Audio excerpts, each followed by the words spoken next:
जय माता दी। आज हम करेंगे श्री दुर्गा सप्तशती का 7वां अध्याय, चंड और मुंड का वध। रत्न जटित सिंहासन पर विराजमान होकर तोते से पढ़े जा रहे सुंदर शब्द सुनती हुई, सुंदर एवं श्याम अंगों वाली, कमल के फूल पर अपना एक चरण धारण करके वीणा बजाती हुई, लाल वर्ण की साड़ी धारण करके अंगों में कसी हुई चोलिका से शोभ्यमान, कलहार के फूल से ग्रंथित माला धारण करके सुशोभित, शंख के पात्र लिए हुए, मस्तक पर सिंदूर का बिंदु लगाए हुए, हल्के एवं मीठे मधु के मद से शोभित इस रूप से मातंगी देवी जी का मैं ध्यान करती हूँ। ऋषि बोले, तब आज्ञा पाते ही चंड मुंड आदि दैत्य आयुधों से सुसज्जित होकर चतुरंगिनी सेना के साथ चल पड़े। वहां पहुंचकर उन्होंने देखा कि हिमालय की ऊंची स्वर्ण की चोटी पर सिंहासन के ऊपर देवी बैठी है और मंद मंद हंस रही है। इस प्रकार देखकर वे अपने पकड़ने की चेष्टा करने लगे। किसी ने धनुष चढ़ा लिया, किसी ने तलवार संभाल ली एवं कितने एक देवी जी के पास पहुंच गए। तब अंबिका जी उन शत्रुओं के प्रति क्रोध में आ गई। उस समय क्रोध के कारण उनका मुख काला हो गया।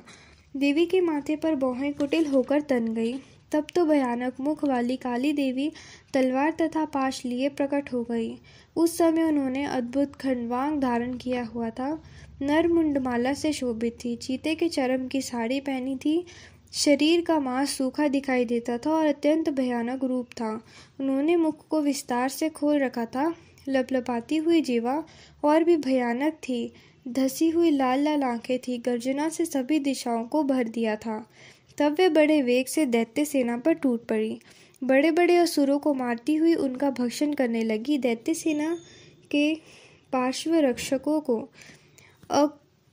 कुशधारियों को, महादव तथा योद्धाओं को, घंटों के साथ कितने ही हाथियों को एक ही हाथ से पकड़कर मुंह में डालने लगी। इस प्रकार योद्धाओं को, घोड़ों के साथ रथों को एवं सारथियों को भी मुंह में डाल डालकर अत्यंत भयानक रूप से दांतों से उन्हें चबाती जाती थी।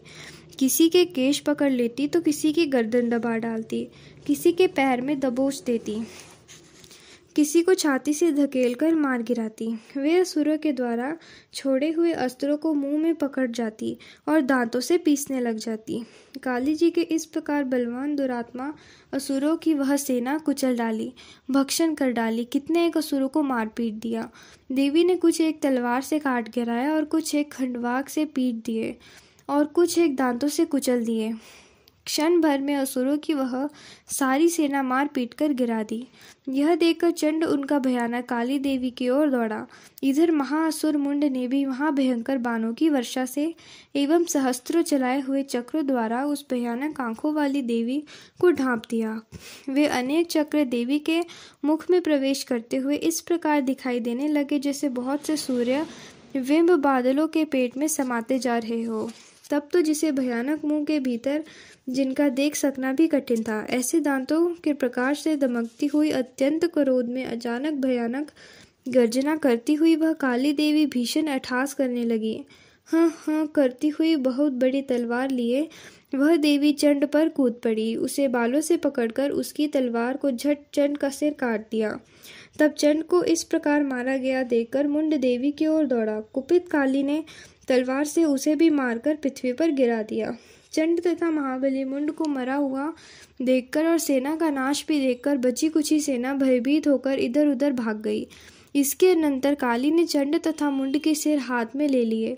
फिर भयानक अट्टहास करती हुई चंडिका के पास पहुंचकर बोली, मैंने यह चंड और मुंड नाभि महा पशु आपकी भेंट चढ़ा दी है। तब तो युद्ध यज्ञ में शुंभ निशुंभ का आप स्वयं ही वध करना।